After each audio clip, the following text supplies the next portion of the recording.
Now let's delve deeper into the issue of amending the country's constitution, where rival parties still locking horns over when to hold the vote and how to change the power structure. It's unclear whether a compromise can be reached in time. For the last of our three-part series, Kim Min-ji turned to some experts for their take on how the process should be carried out. With the clock ticking and rival parties still far apart, it's unclear whether they'll come through with a deal. Although the major agenda has been changing the way power is constitutionally apportioned, some experts say a good start would be a partial revision, especially on areas that have a direct impact on people's lives. We're seeing the emergence of an information generation, meaning there needs to be a recognition of information-related rights. Another key issue in our society is the low birth rate and the elderly making up a growing section of the population. So there's a need for related rights there too. On top of that, after the candlelight protests last year, people have seen a need for a legal process for recalling lawmakers and those in top government positions. Also, a way for bills to be proposed directly by a majority of the people. Some also say the amendment process itself needs more involvement by the people.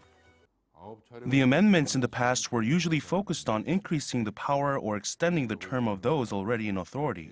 Now people are better informed and have an interest in what's going on. Although it's lawmakers that table the bill, they were elected by the people. Therefore, the amendment needs to be for the people.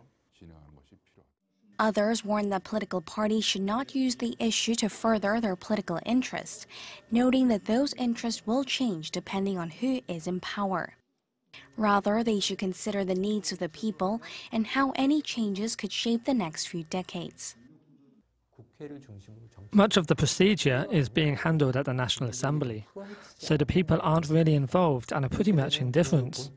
Lawmakers need to do more to bring the people together and tell them what it is they're trying to do. The fact is, some aspects of the revision concern those in power.